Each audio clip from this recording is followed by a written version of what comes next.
All right, so we're here at LA Trade Tech, and we're going to be making some Italian meringue buttercream today. The Italian meringue buttercream has some really cool features, and one of the reasons why is because it has so many core competencies that are super important for us to learn, right? So let's take a look at our ingredients first. So our ingredients are egg whites. So we have egg whites here. You guys see? So we have egg whites. Now these are pristine egg whites. We want to make sure that we're going to talk about that, but pristine egg whites don't have any shell, don't have any blood, don't have any don't have any like yolk in there. A little bit of yolk is not going to work. It's gonna make, all right. So we also have the sugar. We've broken up the sugar, granulated sugar. We've broken it up into half, 50-50, right? So half of it's going to be cooked. So I'm going to go ahead and put this down here so you guys can see. And then I'm going to turn this. You guys can see down here. Anyway, so I have a stainless steel pot, and I'm going to go ahead and plug this in.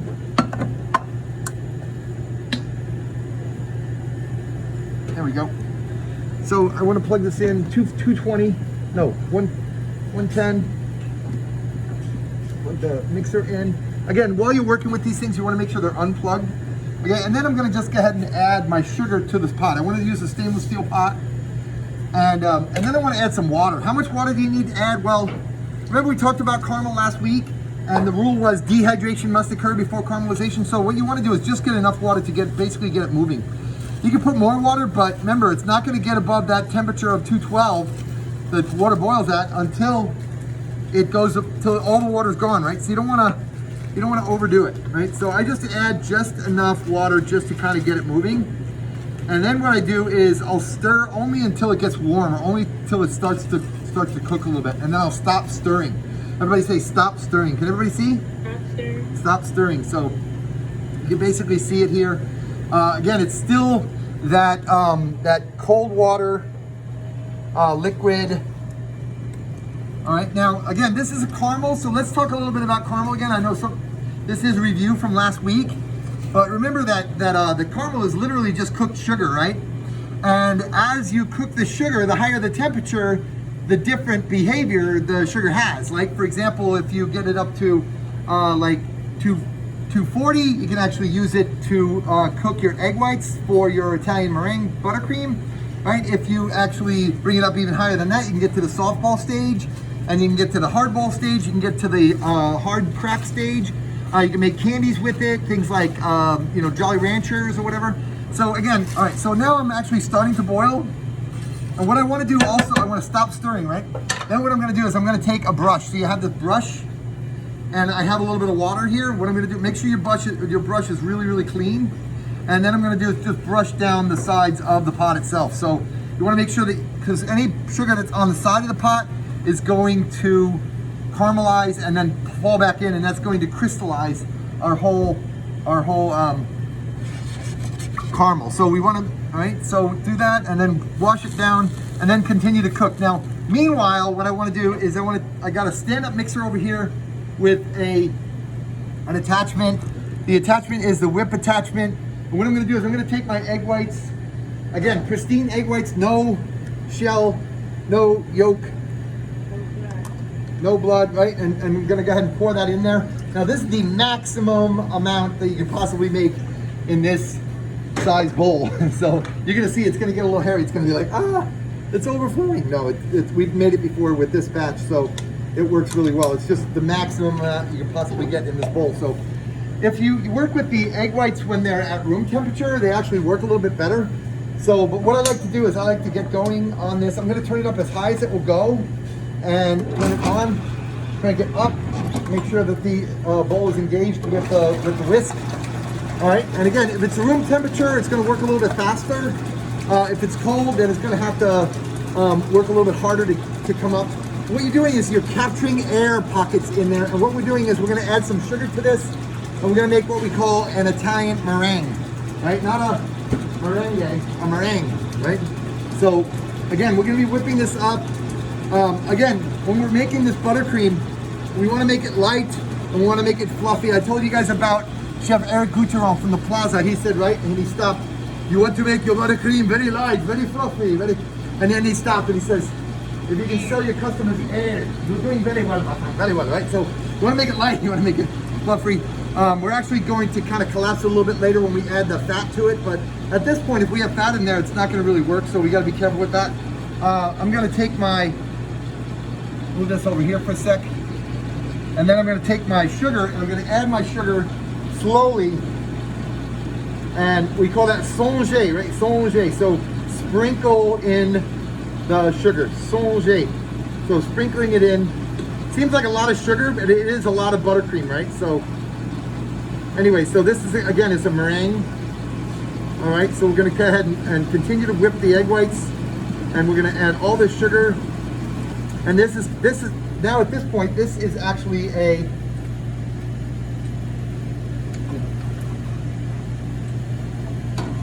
oh, there we go. The magnet came loose there. So it stopped, it's a safety switch on there, okay. So we're gonna go ahead and add all that sugar. And again, at this point, what this is a basic American style meringue is what we're making here. Then when we add the cooked sugar to it, that's what's gonna change it from the regular regular meringue to an Italian meringue.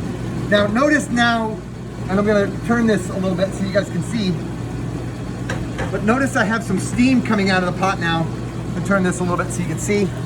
Notice I have some steam coming out and it's really boiling. And again, I'm gonna take my brush and continuing to brush down the sides of the pot so that sugar doesn't splash on the side of the pot.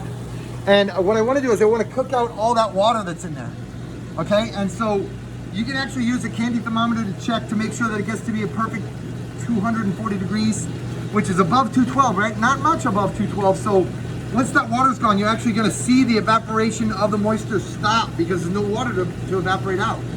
So once that happens, the bubbles will actually pop a little bit slower. They'll be like, and as they pop a little bit slower, that's when you know the water's gone and now it's just liquid sugar. What you wanna do is you wanna go about 2 to 3 minutes after that. You can, again, check it with your candy thermometer if you'd like, or you can just kind of go with it like this, right? You just wanna wait a little bit more after. If it goes up to 250, you're gonna be fine. If it's a tiny bit under 240, you're fine as well. And then we're gonna pour it into our beaten egg whites with our sugar, and we're gonna make an Italian meringue. And then we're going to add our butter at the end, right? The French call that monte au beurre. Everybody say that, monte au beurre, right? So, monte au beurre. So any questions so far? All right. So let me show you. So when we have the meringue, we can actually take that meringue after we make the meringue. We can, again, if you learn these techniques, you can increase your repertoire of things to do in the kitchen by 150, 200 different things, right?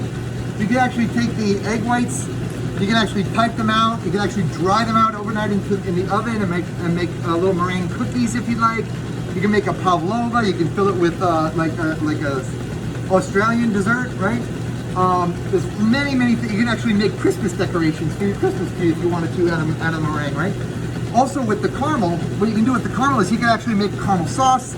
If you continue to cook the caramel until some of the molecules of sugar start to burn and it actually starts to turn brown, that'll actually change the flavor of the caramel to kind of like a bitter flavor. And as it gets bitter, you want to balance that sweetness of the sugar that has not been caramelized with the sugar that has been caramelized, and you have this kind of a bittersweet kind of a flavor, and that's what your caramel comes from, right? Your caramel flavor. So if you did that, it would be absolutely wonderful. So at this point, I can hear my meringue changing. The sound is kind of changing for my meringue. What I want to do is I want to get this to stiff peaks, right? I don't want to go to dry. I just want to go to stiff peaks. So what I'll do is I'll open it up. I'll take off my. It's kind of stuck here. There we go. There we go. So I want to take off my whip.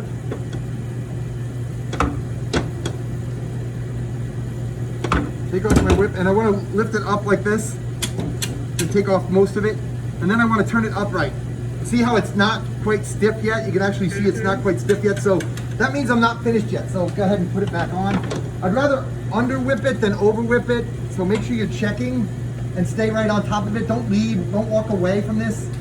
Because again, we're doing two things at once here. So you're gonna crank it back up again and we're gonna turn it back on again. I want that to be stiff peaks. I'm gonna show you what that looks like later on. So again, we're continuing to cook. You can still see the steam coming out of the caramel. Let me go back to where I was before on the caramel. So if you're to cook this until it starts to turn brown and get to that really caramel flavor, what you can do is you can stop the cooking process of that by adding butter and heavy cream, and then you make your beautiful caramel sauce. Now, if you were to add only a little bit of butter and cream, then you could dip your apples in there and make your beautiful caramel apples. If you continue to add more butter and more cream, you can actually make a pourable sauce that goes on top of your ice cream, whatever. So again, it's endless what you can do with caramel, and it's also endless what you can do with your meringue. So again, it's a lot. So in the meantime, I've taken my butter, or actually Bernice took the butter. Everyone say thank you, Bernice. So Bernice took the butter. Thank you, Bernice. She diced it up into little pieces. You want this to be about room temperature, right? One of the reasons why you want it to be at room temperature is because of the fact that you want the sugar is going to warm up the meringue a little bit, and you don't, when we add the butter, we don't want to cool it down too much, because then it'll kind of break. If it does break, we have a trick to fix it. So if you want to, just in case it does break, go to the office and grab the bullhorn. So just in case, we can show them the trick on how to fix it in the office. So it's the big. So now I have stiff peaks here now. I'm gonna go ahead and try this again. This is. And now I'm gonna pull this off. Now I can see that it's stiff peaks. Now, what you want to do is you want to lift it up, and you want to see how these little peaks, see how they're kind of hanging up there. That means that it's a stiff peak. So you want to keep it like right there. I'm going to shut this off because I'm right at the right temperature here as well. So now what I'm going to do is I'm going to go ahead and put this back on. Let me show you real quick. There's another way of checking as well. There we go. There's another way of checking to see if it's good enough, and that is to actually take it and lift it up like this. No, I'm just kidding. I'm just trying to be funny. Trying to be funny. All right. So go ahead and place that on there. I'm going to put this back in, and I'm going to continue to whip my meringue, right? All right, and then I'm going to add my sugar now, because my sugar is there's no more steam coming off, and as you can see, you can look inside here. You can see that the bubbles are popping a lot slower now. You can see here. See, the bubbles are popping a lot slower. That means that this is exactly, or right close to 240 degrees. So at this point, I'm going to crank this up. I'm going to turn it to a medium speed, and then I'm going to add my sugar to the pot. And again, what that's going to do is it's going to cook the egg whites, all right, and then also kind of stabilize those egg whites a little bit. So let me turn this so you guys can see. Turn this so you guys can see. And we're going to get and pour in the sugar. You got to be careful, because when you're pouring in the sugar, you don't want it to run along the side of that cold bowl, because it'll set up on the side of the bowl, right? It'll set up on the side of the bowl, you see? So you want to pour it in between where you have the whip is along the side of the bowl, and then the bowl is here. So you, again, right in between that little gap, there's like a 1 inch gap between the whip and the side of the bowl. You want to pour it down in there, right? So watch. Are we on Facebook Live? Do we have any? Huh? How many? How many? 9 viewers on Facebook Live. All right. Yeah, what's the question?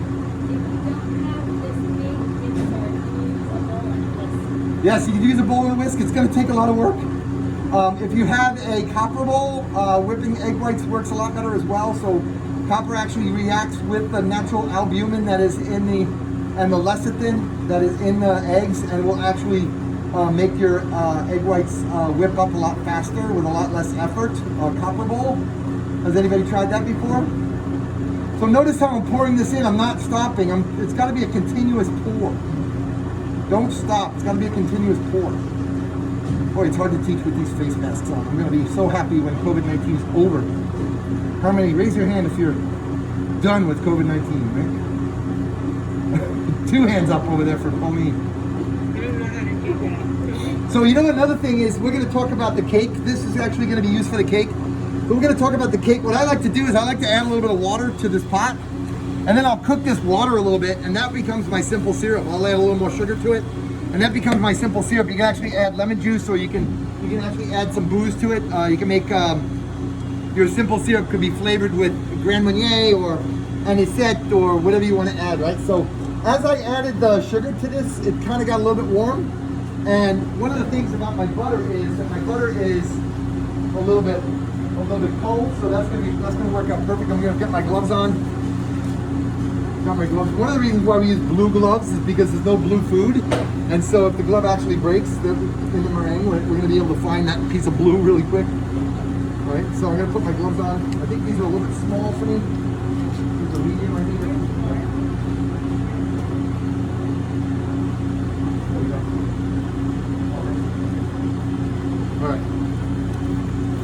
All right, so I got my gloves on. Now what I'm going to do is I'm actually going to add my butter.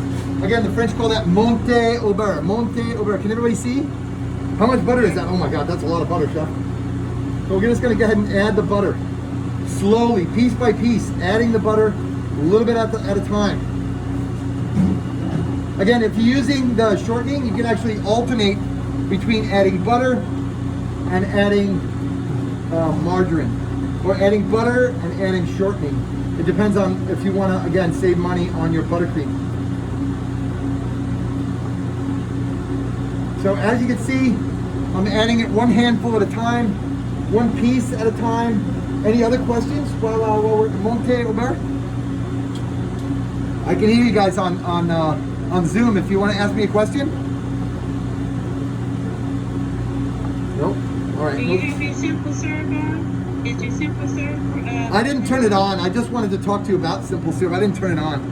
I'm gonna go ahead and make it later because we're gonna bake the cake today, and I'm gonna demo how to build the cake on Thursday. Right? It's super important that culinary arts students learn how to bake and decorate a cake. That's why the American Culinary Federation sanctioned program, accredited program like the one at Los Angeles Trade Tech, we actually teach culinary arts students how to bake and how also to bake and decorate a cake. You know, it's super important, especially nowadays. You might not have enough money in your restaurant to hire a pastry chef, or maybe if you did hire a pastry chef, maybe they called in sick that day or whatever. You got to be able to do everybody's job in the kitchen as well as they can, if not better, right? That's when you can truly call yourself an executive chef, right? So you want to be able to make sure that you know how to do it. Also, you want to, again, when you're doing these beautiful things, like, which is the final impression of the guest, is that cake that comes onto the table, right? That's your final impression. You want to make sure that it's beautiful, something that's going to be a lasting memory, both in flavor, texture, color, visual aspect, all of that, right? So you want to get in here a little bit closer so you can actually see. I'm going to show these guys what's happening. So as this is happening, we're adding the butter a little bit at a time. What's happening is that it's stiffening up a little bit. You want to get it to the point where it's pretty stiff, but also you don't want to lose that lightness, right? You want to keep it kind of light and fluffy, a little bit. Everybody can see that. So as we're adding the butter, it's stiffening up a little bit. So I'm going to continue to add the butter. I've already added about half the butter already. This is 8 pounds of butter for what is it? How many ounces of egg whites? It's 8 pounds of butter to 42 ounces of pristine egg whites, right? So it's a lot. And it's about 2.5 pounds of sugar. About a half a big 5-pound bag that you get from the supermarket.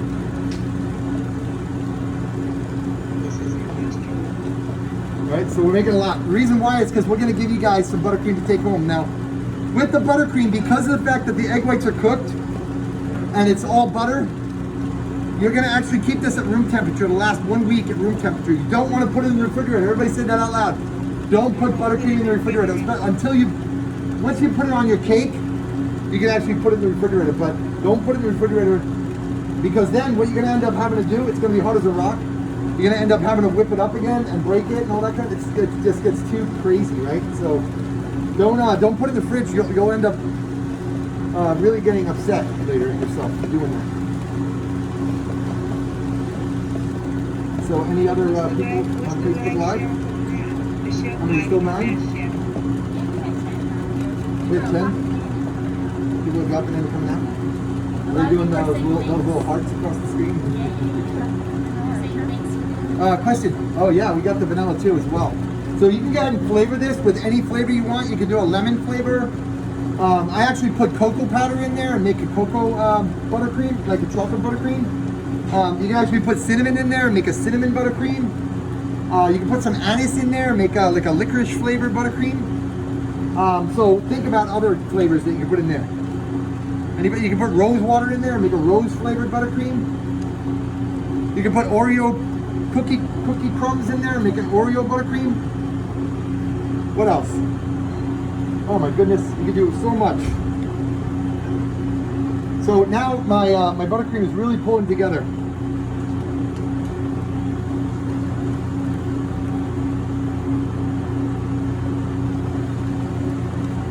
Almost finished with my butter.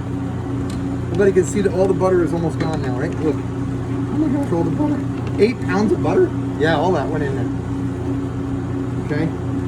So we're gonna actually use a little bit of vanilla extract in there because we want this to be a vanilla flavored buttercream. How much vanilla do I add? Well, how much flavor do you like?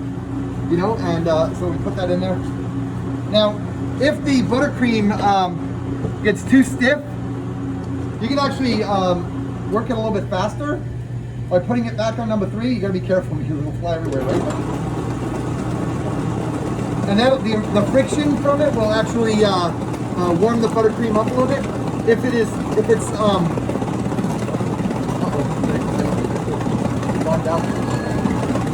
you can actually also blowtorch the bowl a little bit, which heats up that butter inside there, and that'll make it a little bit lighter and fluffier. See this? Just blowtorching the bowl a little bit, so everybody sees. Can these guys see? That's all right. I got it on there. So okay. So now I'm gonna go ahead and shut it off, and I have the buttercream ready to go now. So as you can see, I have the buttercream. How much buttercream do I have? Wow, it's a lot. This is enough to make about 9 cakes, 8 or 9 cakes. So anyway, look at that. Is that amazing? So it's really a lot of butter in there. It's all butter. It's all solid. I mean, and it really makes a wonderful cake. This is the type of buttercream you want to make if you're using it for like a wedding cake or something that's structurally sound, so you can actually build it like multiple tiers and everything. This one also we're going to put a thin layer on. We're going to cover this with fondant as well, so it really comes out amazing. So anyway, that concludes our Italian meringue buttercream stuffing. Tomorrow I'm going to show you how we're going to bake the cake, and then Thursday we'll decorate the cake. All right. So anyway, it's a full week of cake decorating here at LA Trade Tech. You guys have a great day. Thank you very much for stopping by. See you. Bye.